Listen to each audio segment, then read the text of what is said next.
ಸಮಸ್ತ ಎಲ್ಲ ನನ್ನ ಕನ್ನಡ ಬಂಧುಗಳಿಗೆ ಕನ್ನಡಿಗರ ಸ್ವಾಭಿಮಾನದ ಪಕ್ಷ ಕನ್ನಡ ದೇಶದ ಪಕ್ಷದ ವತಿಯಿಂದ ಶರಣು ಶರಣಾರ್ಥಿಗಳು.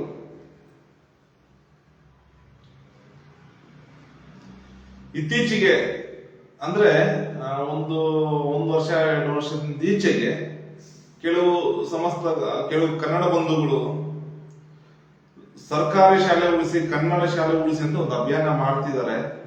ಅಭಿಯಾನದ ಜೊತೆಗೆ ಈ ಸುಣ್ಣ ಬಣ್ಣ ಬಳಿತವ್ರೆ, ಸುಣ್ಣ ಬಣ್ಣ ಬಳಿದು ಎಲ್ಲ ಮಾಡ್ತಿದ್ದಾರೆ. ತುಂಬಾ ಸಂತೋಷ, ಮಾಡ್ತಿದ್ದ ಒಳ್ಳೆ ಕೆಲಸ ಸರಿ. ಆದ್ರೆ ನಾವು ಕನ್ನಡಿಗರು ತೆರಿಗೆ ಕಟ್ತಾ ಇದ್ದೀವಿ, ಕಂದಾಯ ಕಟ್ತಾ ಇದ್ದೀವಿ, ಕರ್ನಾಟಕ ಸರ್ಕಾರಕ್ಕೆ ಕಂದಾಯ ಕಟ್ತಾ ಇದ್ದೀವಿ. ಭಾರತ ಒಕ್ಕೂಟ ಸರ್ಕಾರಕ್ಕೆ ವರ್ಷಕ್ಕೆ 5 ಲಕ್ಷ ಕೋಟಿ ಕಟ್ತಾ ಇದೀವಿ ಇಲ್ಲಿಂದ, ಕರ್ನಾಟಕದಿಂದ. ಅಷ್ಟು ಹೋಗ್ತಾ ಇದೆ ಇಲ್ಲಿಂದ, ಕರ್ನಾಟಕದಿಂದ ಬರೋಬ್ಬರಿ ಕರ್ನಾಟಕದಿಂದ 5 ಲಕ್ಷ ಕೋಟಿ ಕಂದಾಯ ಹೋಗ್ತಾ ಇದೆ. ಅದೇ ನಮ್ಮ ದುರ್ಗತಿ ಹೆಂಗಿದೆ ನೋಡಿ. ನಾವು ನಮ್ಮ ಶಾಲೆ ಕನ್ನಡ ಶಾಲೆ ಉಳಿಸಿ ಅನ್ಕೊಂಡು ನಾವು ಸಾರ್ವಜನಿಕರು ತೆರಿಗೆ ಕಟ್ಟಿನೂ, ಕನ್ನಡ ಬಂಧುಗಳು ತೆರಿಗೆ ಕಟ್ಟಿನೂ ಆದ್ರೂ ನಾವೇ ಸುಣ್ಣ ಬಣ್ಣ ಬಳಿಯೋದಾಗಿರ್ಬೋದು, ಪ್ರತಿಯೊಂದು ಅದೊಂದು ಮಾಡ್ತಾ ಇದ್ದೀವಿ. ದಯವಿಟ್ಟು ಕನ್ನಡ ಬಂಧುಗಳು ಈಗ ಯಾರು ಮಾಡ್ತಿದ್ದಾರೋ ಅದನ್ನ ನಿಲ್ಲಿಸಬೇಕು. ಈ ಕ್ಷಣದಿಂದ ಇನ್ನು ಮುಂದೆ ನಿಲ್ಲಿಸಬೇಕು. ಏನಿದೆ ಅಂದ್ರೆ ಆ ಕ್ಷೇತ್ರ ಯಾವ ಶಾಲೆ, ಯಾವ ಕ್ಷೇತ್ರ, ಯಾವ ಜಿಲ್ಲೆ, ಆ ಕ್ಷೇತ್ರದ ಶಾಸಕರನ್ನ ಮತ್ತೆ ಆ ಜಿಲ್ಲೆಯ ಸಂಸದನ್ನ ಇಟ್ಕೊಳ್ಳಿ ನೀವು. ಯಾವ ಶಾಲೆ ಅಭಿವೃದ್ಧಿ ಆಗಿಲ್ಲವೋ ಆ ಶಾಲೆಯ ಆ ಒಂದು ಗ್ರಾಮದಲ್ಲಿರುವ ಅಲ್ಲಿಯ ಜನರು, ಅಲ್ಲಿನ ಸಾರ್ವಜನಿಕರು ಆ ಕ್ಷೇತ್ರದ ಶಾಸಕರನ್ನ ಮತ್ತು ಆ ಜಿಲ್ಲೆಯ ಸಂಸದನ್ನ ಇಟ್ಕೊಳ್ಳಿ. ಇಲ್ಲಿಂದ 5 ಲಕ್ಷ ಕೋಟಿ ಕೊಟ್ಟರು ನಾವು ಕನ್ನಡ ಶಾಲೆ ಉಳಿಸಿ ಅಂತ ನಾವೇ ನಮ್ಮ ಕೈಯಾರೆ ಅಷ್ಟು 5 ಲಕ್ಷ ಕೋಟಿ ಭಾರತ ಒಕ್ಕೂಟ ಸರ್ಕಾರಕ್ಕೆ 5 ಲಕ್ಷ ಕೋಟಿ ಕಟ್ಟುನು ಮತ್ತೆ ಕರ್ನಾಟಕ ಸರ್ಕಾರಕ್ಕೆ ಕಂದಾಯ ಕಟ್ಟಿ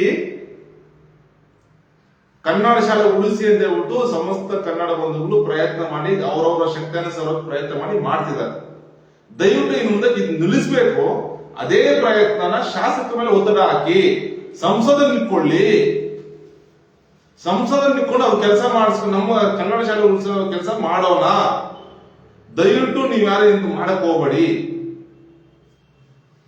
ಸರ್ಕಾರದ ಮೇಲೆ ಒತ್ತಡ ಹಾಕ್ಬೇಕು, ಅಧಿಕಾರಿಗಳ ಮೇಲೆ ಒತ್ತಡ ಹಾಕ್ಸ್ಬೇಕು. ನಮ್ಮ ಕನ್ನಡ ಶಾಲೆಗಳ ಸುಸಜ್ಜಿತ ಕಟ್ಟಡ ಕಟ್ಟಿಸಬೇಕು.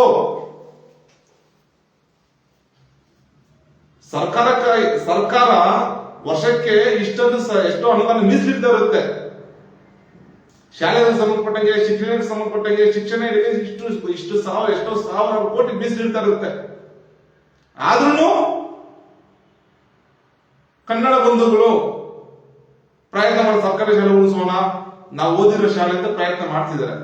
ದಯವಿಟ್ಟು ಇದನ್ನು ಬಿಟ್ಟು ಇನ್ನು ಮುಂದಕ್ಕೆ ನಾನು ಸಮಸ್ತ ಕನ್ನಡ ಬಂಧುಗಳು ಒತ್ತಾಯ ಮಾಡ್ತಾ ಇದ್ದೀನಿ. ಈ ಕೆಲಸ ಯಾರು ಮಾಡ್ತಾ ಇದಾರಲ್ಲ, ಇದೇ ಕೆಲಸನ ಸಂಸದರು, ಆ ಜಿಲ್ಲೆಯ ಸಂಸದರು, ಆ ಕ್ಷೇತ್ರದ ಆ ತಾಲೂಕಿನ ಶಾಸಕರ ಹಿಡ್ಕೊಂಡು ಅವ್ರ ಮೇಲೆ ಒತ್ತಡ ಹಾಕಿಸಿ ಅವ್ರ ಕೈಲಿ ಆ ಕೆಲಸ ಮಾಡಿಸ್ಬೇಕು. ಈ ರೀತಿ ಮಾಡೋಣ. ದಯವಿಟ್ಟು ಈ ರೀತಿ ಮಾಡಿ ಅಂತ ಬಿಟ್ಟು ನಾವು ನಮ್ಮ ಕನ್ನಡ ದೇಶದ ಪಕ್ಷದ ವತಿಯಿಂದ ಸಮಸ್ತ ಕನ್ನಡ ಬಂಧುಗಳಿಗೆ ಒತ್ತಾಯ ಮಾಡ್ತಾ ಇದೀವಿ, ಆಗ್ರಹ ಮಾಡ್ತಾ ಇದೀವಿ. ಯಾವುದೇ ಕಾರಣಕ್ಕೂ ಇನ್ನ ಸಾರ್ವಜನಿಕರು, ಸಮಸ್ತ ಕನ್ನಡ ಬಂಧುಗಳು ಇದನ್ನ ಮಾಡಕ್ ಹೋಗ್ಬಾರ್ದು. ಇದು ಸರ್ಕಾರಗಳ ಕೆಲಸ. ಸರ್ಕಾರಗಳು ಭಾರತ ಒಕ್ಕೂಟ ಸರ್ಕಾರಕ್ಕೆ 5 ಲಕ್ಷ ಕೋಟಿ ಹೋಗುತ್ತೆ, ಕರ್ನಾಟಕ ಸರ್ಕಾರಕ್ಕೂ ಕಂದಾಯ ಕಟ್ತಾ ಇದೀವಿ. ಅವ್ರು ಮಾಡ್ಬೇಕಾದ ಕೆಲಸ ಅವ್ರನ್ನ ಕೇಳಿ ಆ ಸಂಸದನ್ನ, ಆ ಶಾಸಕರನ್ನ ಕತ್ತಿನ ಪಟ್ಟಿ ಹಿಡಿದು ನೀವೆಲ್ಲ ಕೇಳಬೇಕು. ಆವಾಗ ಕನ್ನಡ ಶಾಲೆಗಳು ಉಳಿಯುತ್ತೆ, ಆವಾಗ ಅವ್ರ ಕೆಲಸ ಮಾಡಿಸ್ತಾರೆ.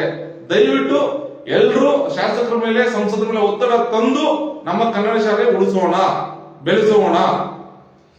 ದಯವಿಟ್ಟು ಇನ್ನು ಮುಂದೆ ದಯವಿಟ್ಟು ಕೇಳ್ಕೊಳ್ಳೋದಿಷ್ಟೇ, ದಯವಿಟ್ಟು ಇನ್ನೊಮ್ಮೆ ಮಾಡಕ್ ಹೋಗ್ಬೇಡಿ. ದಯವಿಟ್ಟು ಈ ಬಗ್ಗೆ ಮಾನ್ಯ ಮುಖ್ಯಮಂತ್ರಿಗಳು ಇದರ ಬಗ್ಗೆ ಗಮನ ಹರಿಸಿ ಒಂದು ಸುಸಜ್ಜಿತವಾದ ಕನ್ನಡ ಶಿಕ್ಷಣ ಮತ್ತೆ ಕನ್ನಡ ಶಿಕ್ಷಣ ಎಲ್ಲಾ ಮಕ್ಕಳಿಗೂ ಸಿಗಬೇಕು ಮತ್ತು ಕನ್ನಡ ಭಾಷೆ ಅನ್ನದ ಭಾಷೆ ಬೆಳಿಬೇಕು. ಇದ್ರ ಸಲುವಾಗಿ ಏನೇನು ಮಾಡಬೇಕು ಅದ್ರ ತಕ್ಕಂತೆ ಸೂಕ್ತ ಕ್ರಮಗಳನ್ನು ತೆಗೆದುಕೊಳ್ಳಿ ಅಂತ ಬಿಟ್ಟು ಮಾನ್ಯ ಮುಖ್ಯಮಂತ್ರಿಗಳಲ್ಲಿ ನಮ್ಮ ಪಕ್ಷದಿಂದ ಒತ್ತಾಯ ಮಾಡ್ತಾ ಇದ್ದೀವಿ.